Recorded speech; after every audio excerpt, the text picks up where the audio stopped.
Uma boa noite a todos. Sejam todos muito bem-vindos à nossa Casa Espírita Cantinho de Jesus. Nós daremos continuidade à programação normal do dia de hoje. O Evangelho segundo o Espiritismo, na primeira parte, e logo em seguida o Valdir trabalhará conosco o Livro dos Espíritos. Estamos no capítulo 24 do Evangelho segundo o Espiritismo, que traz o título Não pôr a candeia debaixo do alqueire. Neste capítulo, Allan Kardec, o codificador, estará abordando que todos nós que estamos aprendendo a nos iluminar, não devemos manter essa luz apenas conosco. Se faz necessário irradiar cada vez mais essa luz. Bom, Delano, como é que eu vou irradiar essa luz? Se eu ainda não consigo ver luz nenhuma em mim, muitos podem estar pensando. Bom, no item 8 a 10 do capítulo 24, o Allan Kardec ele vai nos dar uma ideia. Estamos pegando aqui a palavra que ele utiliza para que possamos compreender. Mas, primeiramente, vamos lá. Quem tem o Evangelho segundo o Espiritismo em casa e quiser nos acompanhar, capítulo 24, a partir do item 8. Quem trouxe o Evangelho segundo o Espiritismo presencial e quiser nos acompanhar, capítulo 24, item 8. A estes 12 enviou Jesus, dando-lhes estas instruções, dizendo: Não ireis no caminho de gentios, nem entreis nas cidades dos samaritanos, mas ide antes as ovelhas que pereceram da casa de Israel, e pondo-vos a caminho pregai, dizendo que está próximo o reino dos céus. Evangelho de Jesus, segundo São Mateus, capítulo 10, versículos 5 a 7. É interessante essa tradução, porque algumas traduções vão colocar para nós da seguinte forma: e pondo-vos a caminho pregai, dizendo que é chegado o reino dos céus. Bom, parece sinônimo, próximo ou chegado, mas não são. E a tradução que nós pensamos que está assim, mais de acordo é justamente essa, próximo. Porque Jesus está nos apresentando aquele momento, Deus de uma outra forma, de uma outra visão, que até então era conhecida.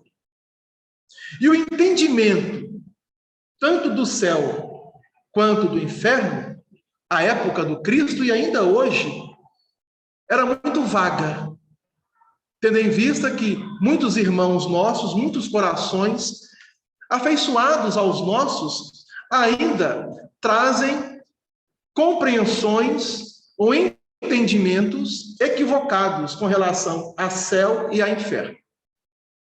Mas naquele momento que Jesus esteve entre nós, aquele período único em nossa humanidade,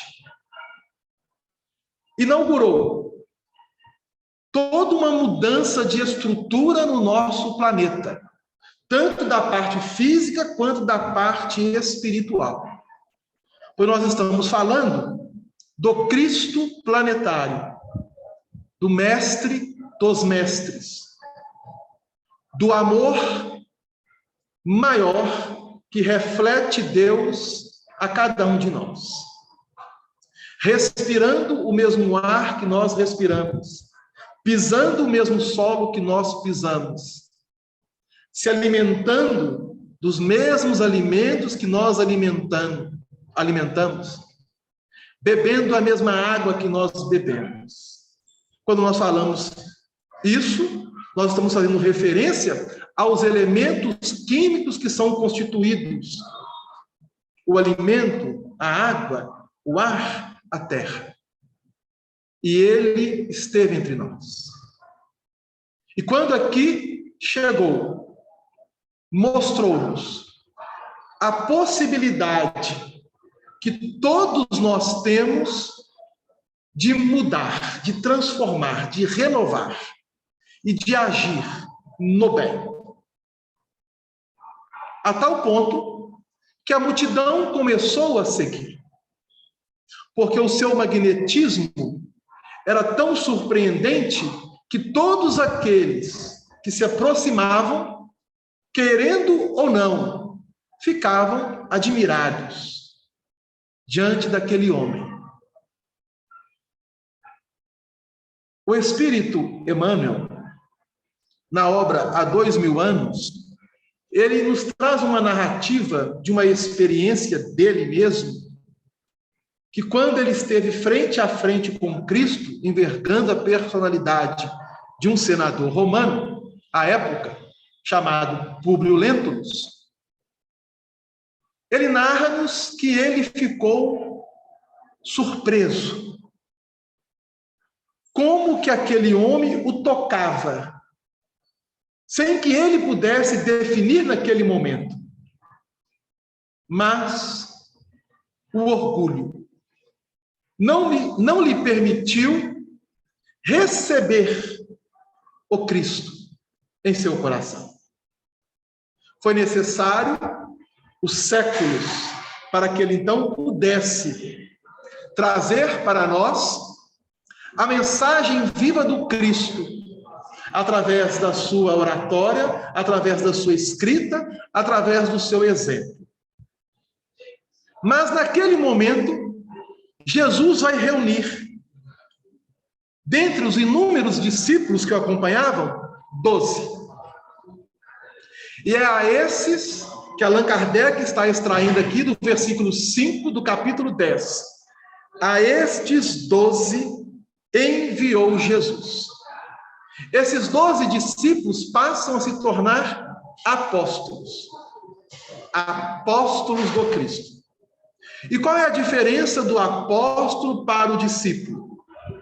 O mesmo Emmanuel, na obra Fonte Viva, ele traz para nós essa diferença.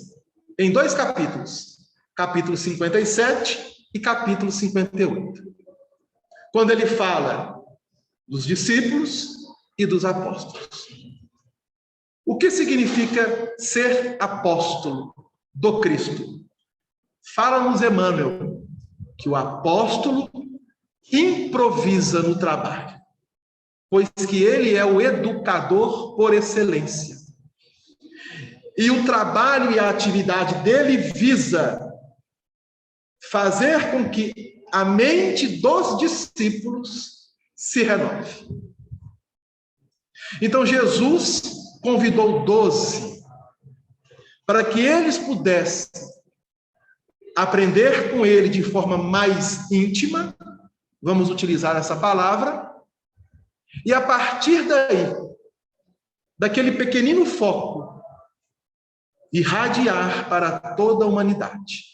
E o trabalho foi feito, a tal ponto que nós nos encontramos aqui hoje, falando-nos do Evangelho de Jesus, dentro das luzes da doutrina dos Espíritos. Mas se eu perguntar aqui o nome dos 12 apóstolos, talvez nem todos saberão.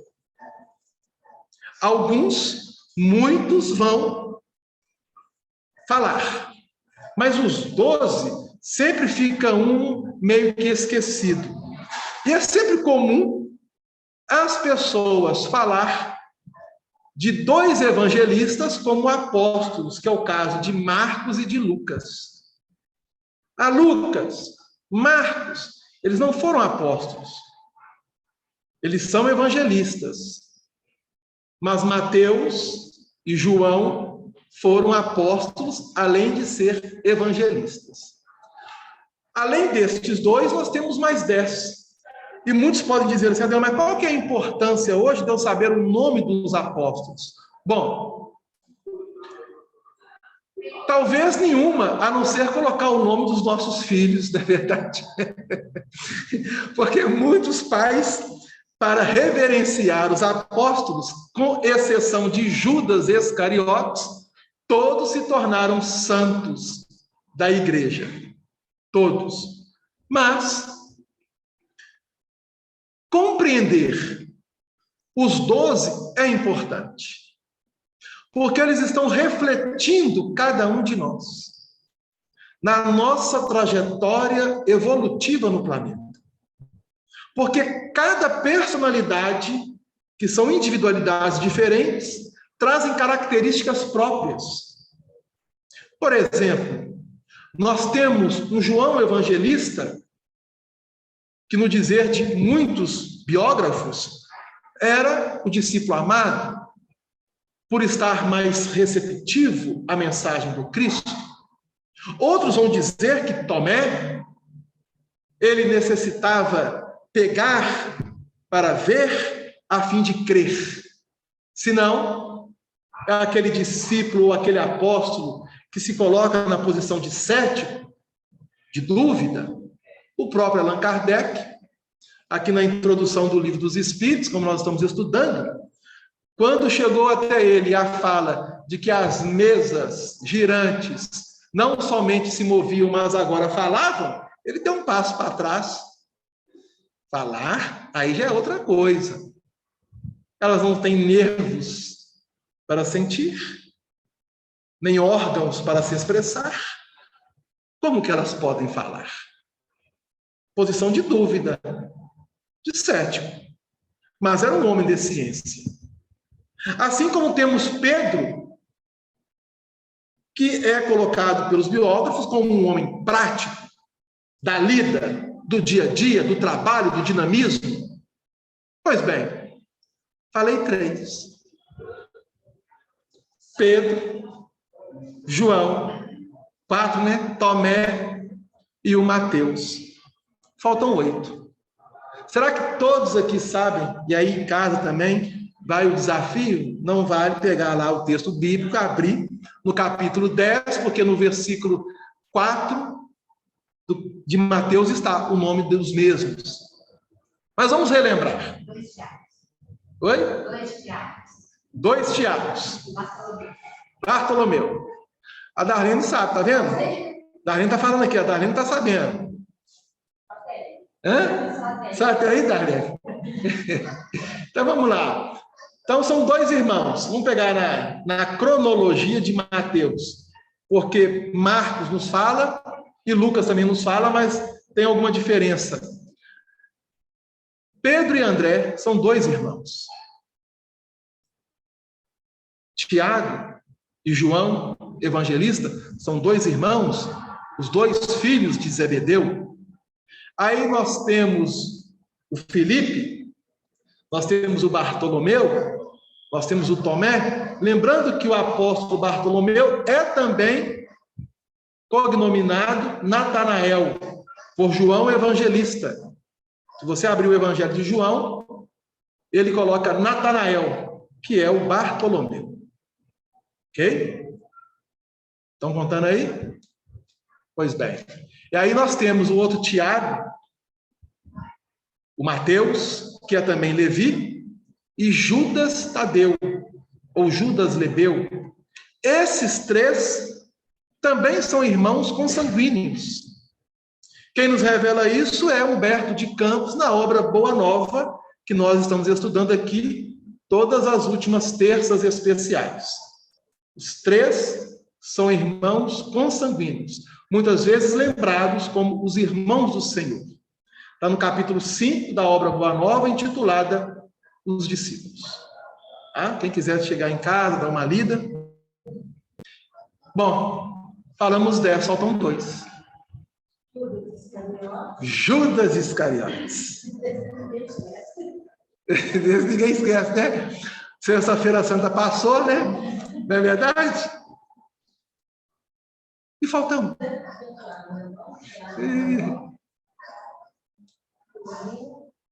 A gente não lembra, né? A gente fica assim, gente, tá aqui na ponta da língua. Ele tem o primeiro nome de Pedro. Aí vem outra pulga na orelha, né, gente? Qual que é o primeiro nome de Pedro? Simão. Simão, no caso, um adjetivo do mesmo, o zelota ou o zelote. Por quê? Antes de se tornar discípulo e apóstolo, ele fazia parte dessa seita, ok? Chamado os zelotes. Pois bem, então estes 12, Jesus os chama. E com muito carinho lhes diz: não ireis no caminho dos gentios, nem entreis nas cidades dos samaritanos. Eles eram judeus, faziam parte de uma religião à época intitulada o judaísmo. E os gentios e os samaritanos não eram bem vistos pelo judaísmo, portanto, pelos judeus. Tanto os samaritanos quanto os gentios eram considerados por eles como pagãos, isto é, que não tinham na interpretação, no entendimento deles, a exclusividade de ter um Deus único. Para eles, reverenciavam gentios, no caso os gentios, os deuses. Eram povos politeístas. Vamos citar exemplo. Os gregos eram politeístas, pois acreditavam nos deuses do Olimpo. Os romanos, que herdaram a cultura grega, também acreditavam nos deuses, a tal ponto que na obra Há 2000 anos, o Públio Lentulus, narrando-nos, que é o Emmanuel, quando, falando da cultura de adoração por parte dos judeus, lá no diálogo entre os senadores, eles afirmam: mas este povo, eles são tão miseráveis, mas tão miseráveis, que eles têm apenas um único Deus. Está na obra 2000 anos. Hoje, para nós, isso é um absurdo. Mas se nós voltarmos a 2000 anos atrás, era algo natural.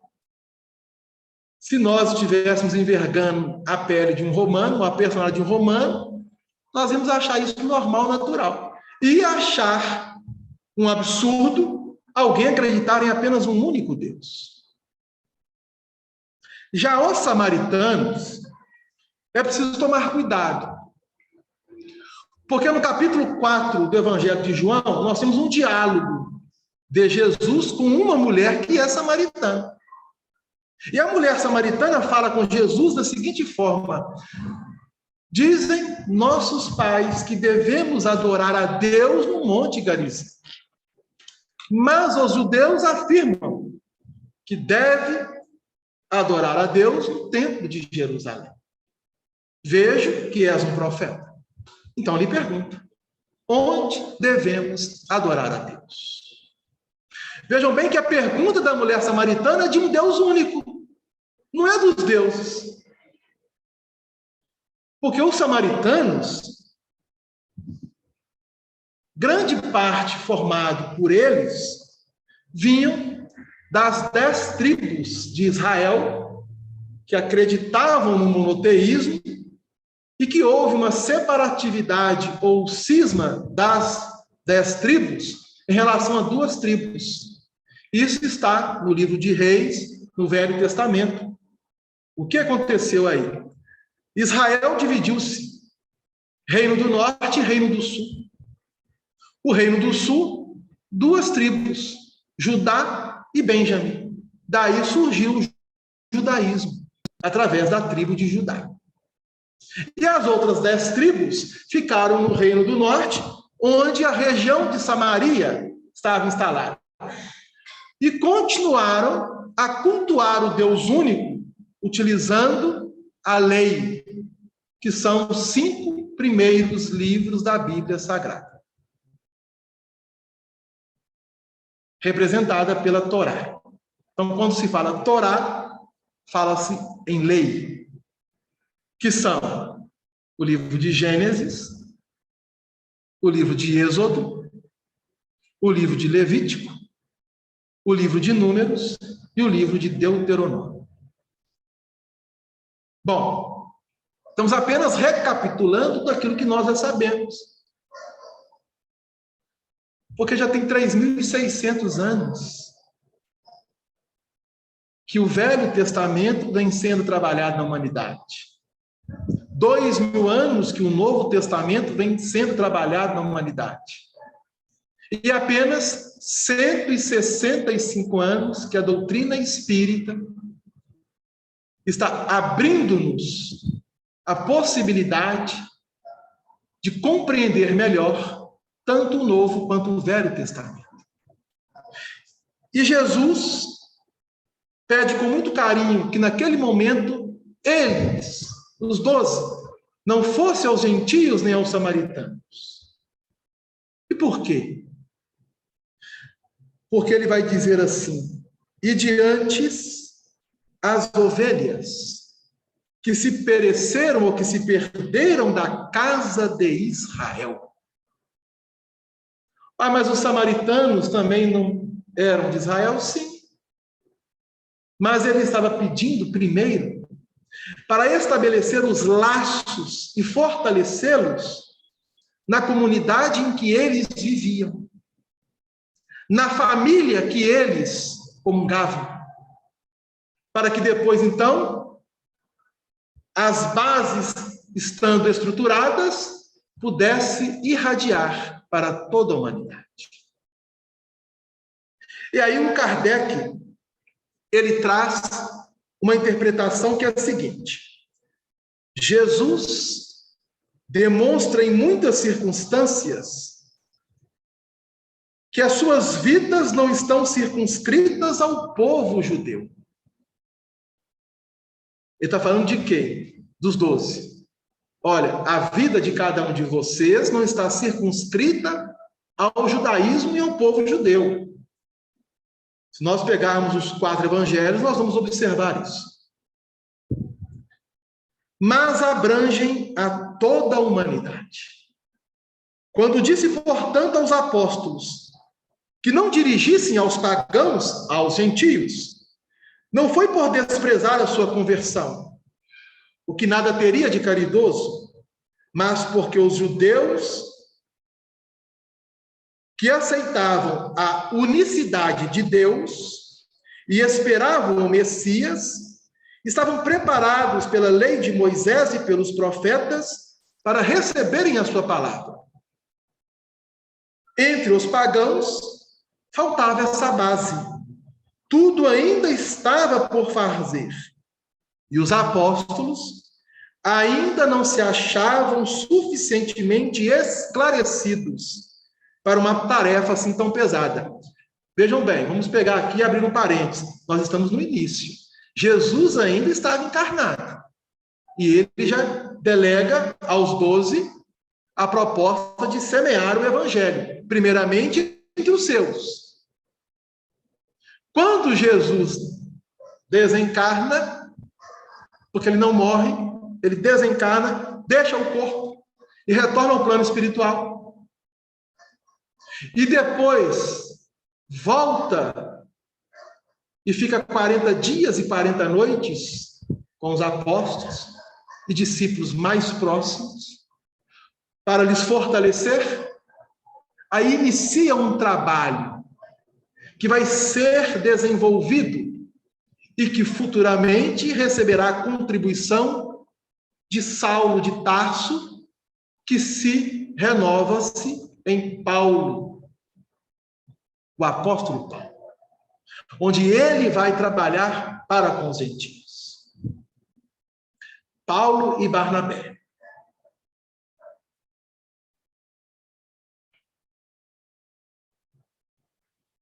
Eis porque lhes disse: ide as ovelhas desgarradas de Israel, ou seja, ide semear em terreno já preparado, pois sabia que a conversão dos gentios viria a seu tempo.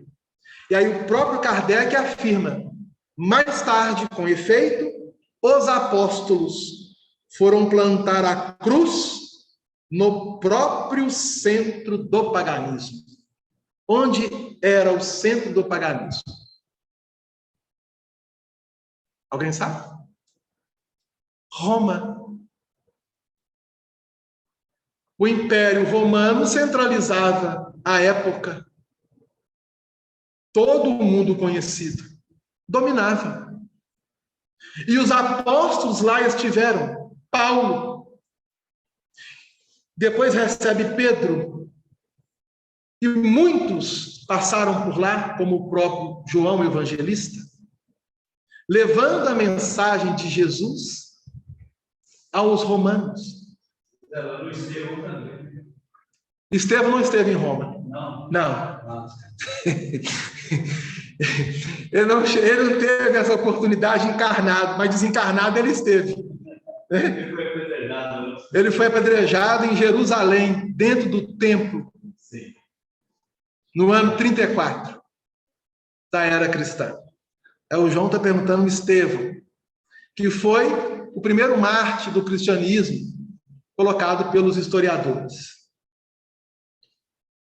Então, Roma é o centro do paganismo, do materialismo. E é interessante que Kardec coloca a palavra, vejam bem, os apóstolos foram plantar a semente do evangelho? Não. A cruz no centro do paganismo. A cruz do Cristo. Isso é muito importante, essa colocação de Kardec para nossas reflexões. Porque Paulo vai nos dizer em uma de suas cartas que a cruz do Cristo é loucura para muitos, mas para nós é alegria, é felicidade. E aí nós precisamos entender o significado da cruz. Só que nós não vamos abrir este leque aqui agora. Estamos apenas pegando a palavra de Kardec para nos mostrar que ele poderia ter colocado. Os apóstolos foram semear o evangelho do Cristo? Não. Ele colocou a palavra cruz. Tem um significado muito importante. Trazendo para a atualidade, o item 10, Kardec diz assim: essas mesmas palavras podem ser aplicadas aos adeptos e aos divulgadores do Espiritismo. Os incrédulos sistemáticos, os obstinados zombadores, os adversários interessados são para eles o que eram os gentios para os apóstolos. A exemplo destes, devem procurar prosélitos primeiramente entre as pessoas de boa vontade, que desejam serem esclarecidas, que querem ter o entendimento, o conhecimento, que são abertas para receber essa luz.